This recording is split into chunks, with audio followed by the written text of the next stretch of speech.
पिता, पुत्र और पवित्र आत्मा के नाम पर आमीन। आप सबों को जय यीशु। आज माता मरियम का जन्मोत्सव का पर्व है।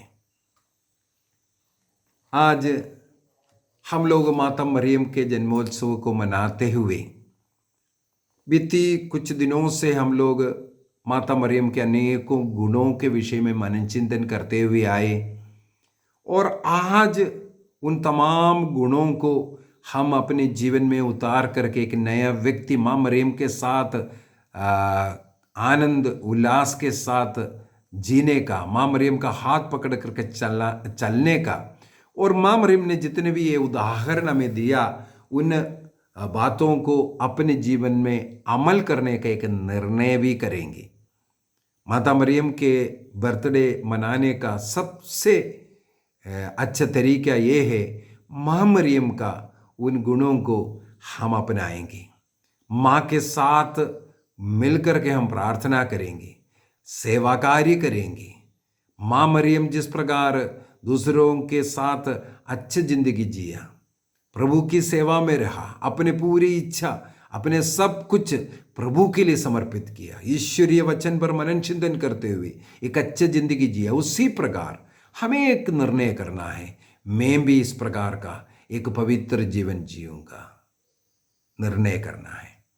आज विशेष रूप से मैं हमारे भारत देश में माता मरियम का इस जन्मोत्सव बड़े धूमधाम से सबसे ज़्यादा जो लोग विजिट करने वाले एक जगह तमिलनाडु के वेलांकन्नी, वहाँ जो माता मरियम का जो दर्शन हुआ, वहाँ चर्च है, उस माता मरियम को हम लोग वेलांकन्नी माता कहते हैं, स्वास्थ्य की रानी भी कहते हैं, आरोग्य माता भी कहते हैं, अनेकों नामों से वहाँ के उस माता मरियम को हम पुकारते हैं।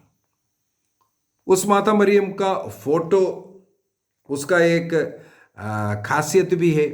जिस प्रकार प्रकाशना ग्रंथ उसके अध्याय 12 वाक्य 1 से हम लोग पढ़ते हैं, आकाश में ऐसे एक महिला को दिखाई दिया जो स्वर्ण का वस्त्र ओढ़े थी, जिनके सिर पर 12 नक्षत्रों का मुकुट है और जिनके पैरों तले चंद्रमा थी।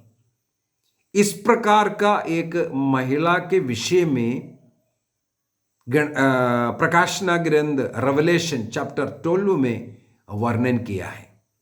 वेलांगनी के जो माता का जितने भी तस्वीर आप देखेंगे, वही तस्वीर देखेंगे, उसी प्रकार बनाया हुआ। और वेलांगनी चर्च का जो मुख्य वेदी, वहाँ पर जो माता मरियम का जो रूप रखा है, जो स्टैचू रखा है, करीब 3 फीट का एक स्टैचू है। उस स्टैचू को भारत देश के संस्कार के अनुसार स्वर्णमय कलर का साड़ी पहना करके रखा है। बहुत अच्छा सजा करके रखा है। कहा जाता है उस साड़ी का उसमें जो पहनाया हुआ साड़ी को हर साल बदलता है। वो जो साड़ी एक साल पहन करके रखा है, उसको छोटा छोटा टुकड़ा कर करके वहाँ बांट दिया जाता है और अनेकों लोग उस साड़ी का टुकड़े के द्वारा भी चंगाई प्राप्त करता है। कई चमत्कार के विषय में कहते हैं। भारत देश का एक लूर्द भी कहते हैं, साउथ की लूर्द कहते हैं वेलांगनी के इस चर्च को। लाखों लोग हर साल इस स्थान पर जाते हैं, प्रार्थना करते हैं, प्रायश्चित करते हैं और माता मरियम के उन गुणों को अपनाते हुए ईश्वरीय आशीष प्राप्त करते हैं।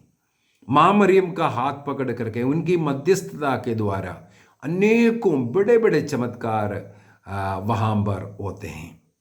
तो आज हम लोग माता मरियम जो वेलांगनी में जो अपना दर्शन दे करके, जिसे हम लोग वेलांगनी माता या स्वास्थ्य की रानी, ये सब अनेकों नामों से पुकारते हैं, इसके पीछे का कुछ कहानियाँ हम आज मनन चिंतन करेंगे। इसका शुरुआत 16वीं सदी से है। 16वीं और 17वीं सदी में विशेष रूप से 3 मुख्य दर्शन वहां पर हुआ है। 16वीं सदी में 1517 में 1570 में कहा जाता है, वहां पर एक गडरिया बालक को, जो भेड़ बकरियों को चराते हैं, वो दूध निकाल करके हर रोज अपने मालिक के पास लेके जाते हैं। गडरिया लोग जगह दूर दूर जाते हैं भेड़ बकरियों को, लेकिन उसका दूध निकाल करके मालिक के घर में लेकर के जाना ज़रूरी है। तो इसी प्रकार एक दिन ये गडरिया बालक दूध निकाल करके अपने मालिक के घर जा रहे थे। बहुत गर्मी का सीजन था, इसलिए रास्ते में वो किसी वृक्ष के नीचे विश्राम करने के लिए बैठा। वहाँ थोड़े समय लेट गया, वो सो गया। उस समय पर माता मरियम वहां पर उसको दर्शन देते हैं। उस बालक को सबसे पहले आवाज दे करके जगाया। वो नींद से जल्दी उठा। इसके बाद उसने देखा एक सुंदर सी महिला एक बालक के साथ, एक छोटा बच्चे के साथ उनके सामने खड़ी है। और उस महिला ने, उस सुंदर स्त्री ने इस गडरिया बालक से कहा, तुम्हारे पास जो दूध है उस दूध में से कुछ मेरे बच्चे को पिला दो। पहले वो डर गया, क्योंकि उनका मालिक इतना कठोर व्यक्ति है, यदि उसको दूध कम हुआ वो बहुत इसको मारते हैं, पीटते हैं, दंड देते हैं। तो इसलिए पहले वो डर गया। फिर से वो माँ ने आग्रह किया, हमारे बच्चे को थोड़ा तुम दूध पिला दो। उसमें कहीं से है कि हिम्मत आया, ठीक है कुछ भी होने दो, इनको दूध पिलाते हैं। तो उन्होंने उस बर्तन से उस बच्चे को दूध पिलाए। तो उसने देखा दूध पीने के बाद उसके अंदर काफ़ी दूध घट गया। वो डरते डरते अपने मालिक के पास पहुंचते हैं, और मालिक वहां पहुंचते ही ढक्कन खोल करके देखते हैं। उस समय पर वो दूध पहले जैसे पूरा उस बर्तन भरा हुआ दिखाई दिया। लड़का अचंभे में हो गया। लड़के ने वो सारे बात अपने मालिक से कहा, ऐसे ऐसे रास्ते में दूध मांगा था, मैंने दूध पिलाया, इसलिए कम हो गया था, मैं डर के आए।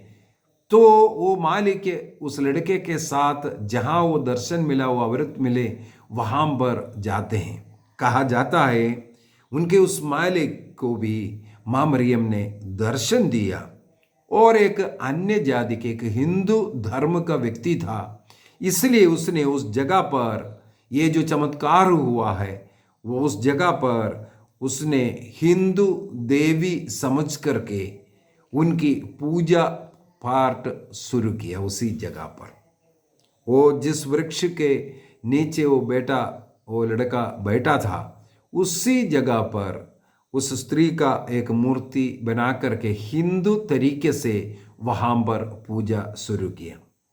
इसके बाद कई लोग वहाँ पूजा करने के लिए आना शुरू किया। ये जो चमत्कार अनेकों लोगों के बीच में फैल गया।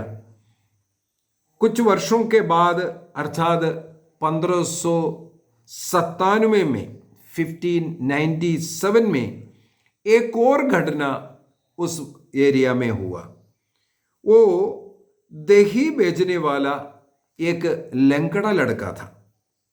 वो किसी वृक्ष के नीचे बैठकर वो हर रोज दही बेचा करता था। तो उसी समय पर एक बच्चे के साथ एक स्त्री उनके सामने आकर खड़ी हो गई। उस सुंदर स्त्री ने मेरे इस बेटे को दही पिला दो करके कहा। उसी प्रकार उस लड़के ने उस बच्चे को दूध पिलाया, दही पिलाया। दही पिलाते ही उस स्त्री ने, उस सुंदर स्त्री ने इसका जो लंगड़ा पैर था उस पर हाथ रख करके उसको चंगा कर दिया। वो साधारण लड़के जैसे कूदने दौड़ने लगे। और वो औरत इस बेटे से कहा, तुम नागपट्टनम में जाकर के एक व्यक्ति का नाम और एड्रेस दिया, उससे एक घटना बता दो। वो एक कैथोलिक व्यक्ति था नागपट्टनम का। ये जो दही बेचने वाला लड़का भी एक हिंदू लड़का था। तो बोला तुम यहाँ से नागपट्टनम जाकर के ये शल्वम नाम का एक कैथोलिक व्यक्ति है, उसको ये घटना तुम बताना। तो वहाँ से तुरंत दौड़ते हैं नागपट्टनम की ओर। नागपट्टनम में शल्वम से मिलते हैं और शल्वम को ये घटना बताते हैं। आपको ये घटना बताने के लिए मुझे उस स्त्री ने भेजा। उस दिन पहले वाला जो रात है, इस शल्वम को भी इस महिला का दर्शन हुआ था। तो वो उस बात पर विचार करते हुए बैठ रहा था। उस समय पर यह लड़का वहां पर आकर के अपना गवाही दे रहा है। इसके बाद उस लड़के ने यह भी बात बताया, कुछ वर्षों पहले से हमारे वहां पर एक दूसरे एक लड़के से, एक दूध बेचने वाला एक गडरिया जो लड़का है, उसके सामने भी एक महिला इस प्रकार, एक सुंदर महिला एक बेटे के साथ आकर के दर्शन दिया था। जब ये सब सुना, इस कैथोलिक व्यक्ति के मन में एकदम ये विचार आया, ये जरूर माता मरियम है। और ये लंगड़ा बेटा जो ठीक हो गया, वो जाने के बाद माता मरियम फिर से उस शल्वम को दर्शन दे करके आग्रह किया, तुम जिस जगह पर उन लोगों ने ये जो मंदिर टाइप में बना करके जो पूजा पाठ कर रहा है, वहां पर एक चर्च बनाओ। तो तुरंत नागपट्टनम से वो ये वेलांगनी जिस स्थान पर ये जो चर्च है बना हुआ है, वहां पर जाकर के जो नारियल पेड़ के जो पत्ता से जो बनता है, जो घर छोटा सा झोपड़ी जैसे, ऐसे एक झोपड़ी बनाया। उसमें माता मरियम का एक मूर्ति बना करके रखा और वहां पर प्रार्थना शुरू किया। लोगों के बीच में ये जो चंगाई का जो समाचार फैलने लगे, इस प्रकार अनेकों लोग वहां की ओर आना शुरू किया। उस झोपड़ी में आकर के प्रार्थना करना, चमत्कारें होने लगी। इसलिए तब से वहां का तमिल भाषा में माता मरियम का नाम उन्होंने आरोग्य माता नाम डाल दिया। जो वेलांगनी के जो माता है, सबसे पहले उन्होंने आरोग्य माता के रूप में, मतलब चंगाई जो मिलने वाला, our lady of good health, इस प्रकार का नाम से पुकारना शुरू किया और लोग वहाँ पर आकर के प्रार्थना करना और चंगाइयाँ प्राप्त करना सब शुरू हुआ। इसके बाद 17वीं सदी में अगला एक बहुत बड़ा चमत्कार हुआ। वो हुआ है पोर्तुगल के कुछ नाविक लोगों के साथ हैं। लोग शिप में चाइना से श्रीलंका की ओर वे लोग शिप में सफ़र कर रहे थे, लेकिन उनके यात्रा के बीच में बहुत बड़ा आंधी तूफान आए। उनका जो शिप समुद्र में डूबने वाला था। उस समय पर वे लोग, वे क्रिश्चियन लोग थे, वे लोग माता मरियम की सहायता मांगते हुए प्रार्थना करने लगे, माँ मरियम की मध्यस्थता मांगने लगे। तो जो आंधी तूफान में समुद्र में जो जहाज डूब रहा था, उन्होंने पाया उनका जो जहाज जा कर के ये जो वेलांगनी उस वहाँ पर तट के पास आकर के वो रुक गया। इसके बाद वे लोग पता किया तो उनको पता चला वेलांगनी में उस जगह पर एक छोटा सा झोपड़ी बना हुआ है, वहाँ पर चमत्कार दिखाने वाली माँ मरियम का एक मूर्ति है और वहाँ लोग इकट्ठे होते हैं, प्रार्थना करते हैं।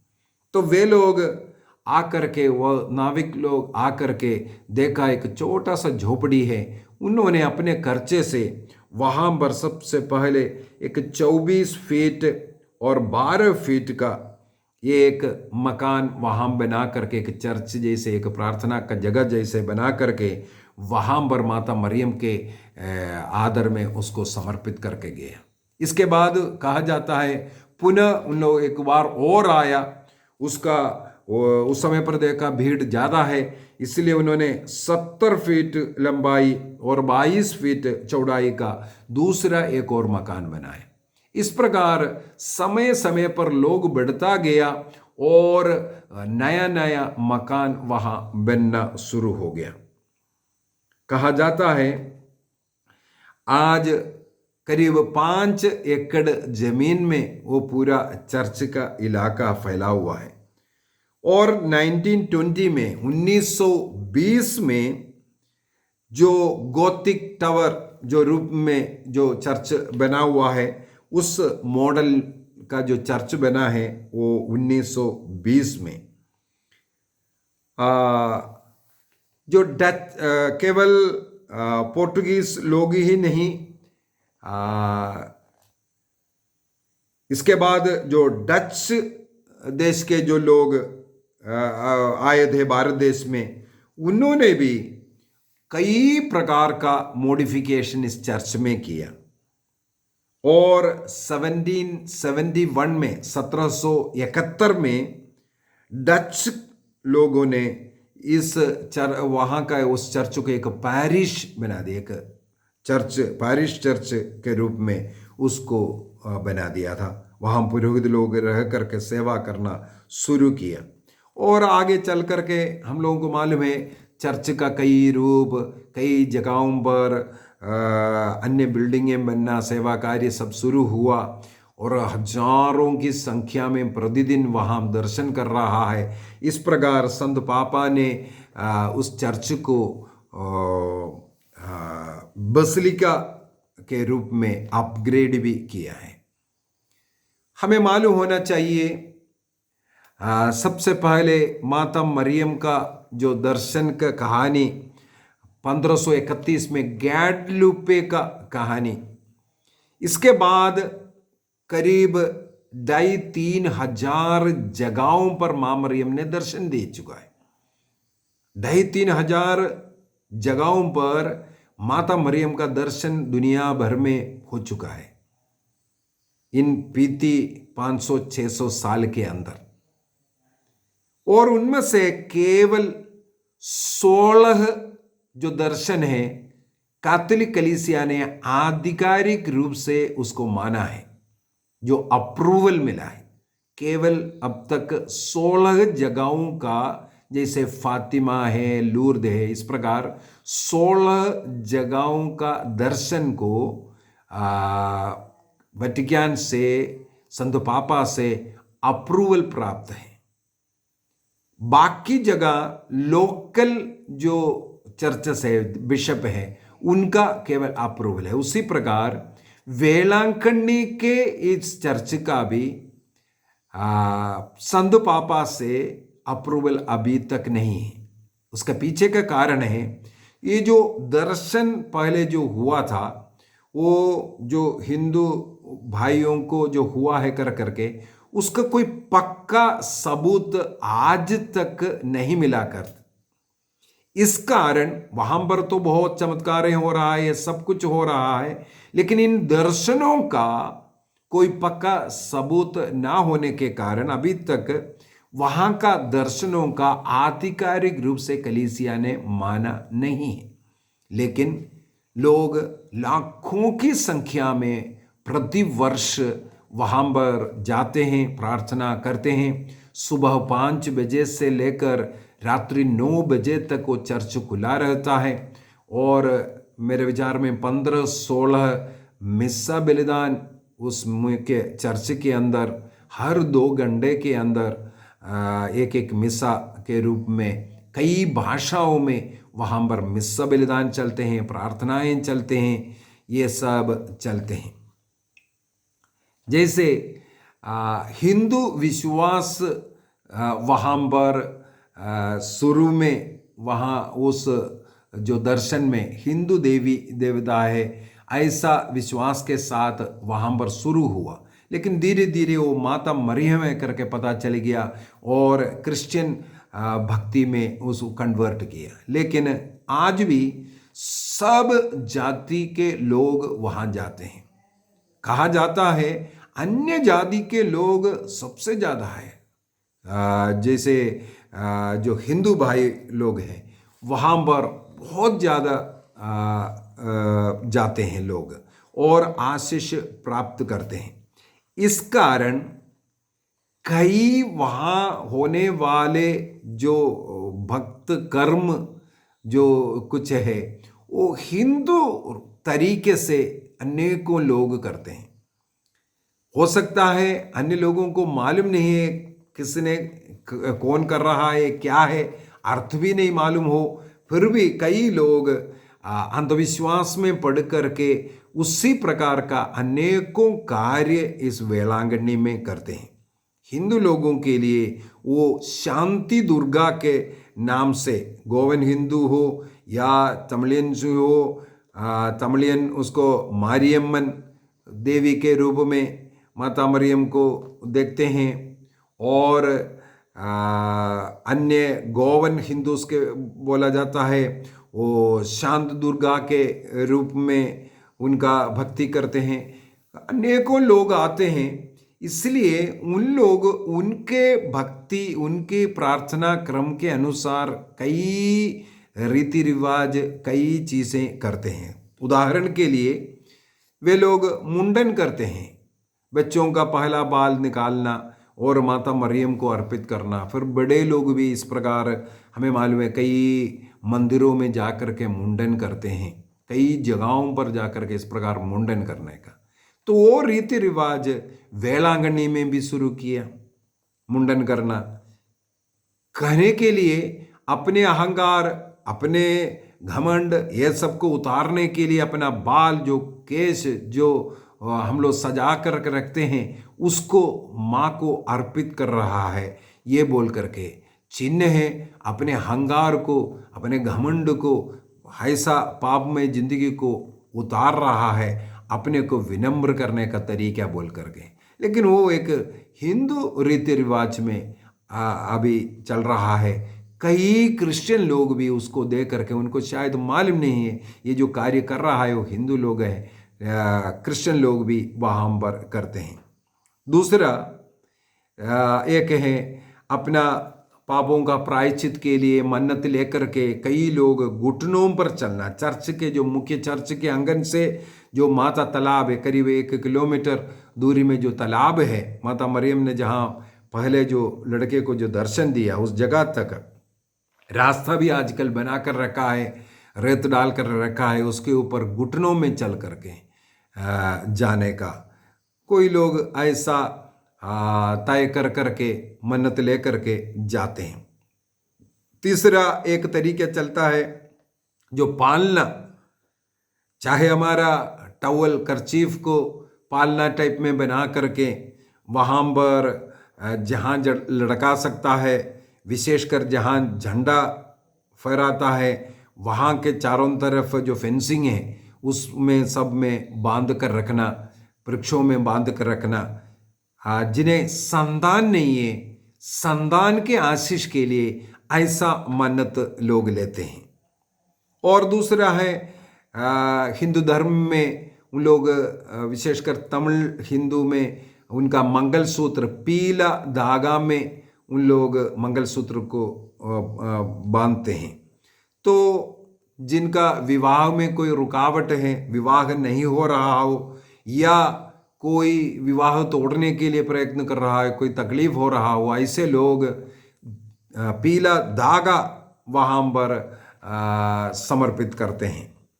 दूसरा एक और बहुत बड़ा एक अंधविश्वास का कार्य जो लोग करते हैं वो है लॉक खरीद कर करके वहाँ पर फेंसिंग में लॉक डालना। उसका भी उद्देश्य है विवाह ना टूटे, लॉक बांध कर करके उस चाबी को समुद्र में फेंका जाता है। तो इस प्रकार का कई अंधविश्वास का या कोई मन्नत लेकर के जो करने वाला कुछ बातें अन्य जाति के लोगों वहाँ आ रहा है, उनसे सीख करके आजकल क्रिश्चियन लोग भी करते हैं। तो हमें हाँ, माता मरियम का भक्ति जरूर करना है, वेलांगनी जरूर जाइए, प्रार्थना कीजिए, क्योंकि माँ मरियम ने अनेकों चमत्कार वहाँ किया है।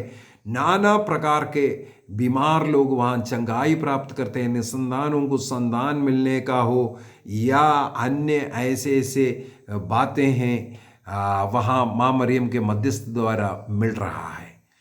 प्रार्थना में भाग लीजिए, नोवेना में भाग लीजिए, अपने मन्नत को पूरा कीजिए, ये सब अच्छी बात है, लेकिन किसी भी बात पर अपना अंधविश्वास को ना लेके आए। अन्य जाति का अंधविश्वास का कर्म को हमें छोड़ना भी जरूरी है। वो चर्च ही एक चमत्कार है। हमें मालूम है रेत समुद्र तट पर है, रेत के ऊपर उस चर्च को बना कर रखा है और उसका जानबीन भी किया है। कोई चट्टान के ऊपर नहीं, उसके नीचे कोई चट्टान नहीं है बोलता है, केवल रेत के ऊपर इतना बड़ा चर्च को खड़ा किया। सुनामी तक आया, उसको कोई हानि नहीं पहुंचा है। इस प्रकार एक चमत्कार जगह है वेलांगनी, और 16वीं सदी से लोगों का भक्ति और अनेकों बार दर्शन दे करके माँ मरियम ने चमत्कारों को दिखा करके उस जगह को चुना, और उस जगह के द्वारा जिस प्रकार लूर्द में हो या फातिमा में हो, अनेकों लोगों का मन परिवर्तन, गाडलपा में लाखों लोगों का मन परिवर्तन का जगह वो गाडलपा माता जहाँ माँ मरियम ने दर्शन दे करके चर्च बनाया उसके द्वारा हुआ। तो यहाँ पर भी पापियों का मन परिवर्तन, प्रभु का प्यार का अनुभव करने के लिए, प्रभु में आने के लिए इस जगह को हम इस्तेमाल कर सकते हैं। आइए माता मरियम का जन्मदिन के दिन में माँ मरियम से हम प्रार्थना करें। माँ मरियम हमारे ज़रूरतों में मदद कीजिए। विशेष रूप से मैं इस समय पर प्रार्थना करना चाहता हूँ जो निसंतान लोग हैं। अनेकों लोग रो रो करके आग्रह कर रहे हैं, प्रार्थना कीजिए, संतान चाहिए।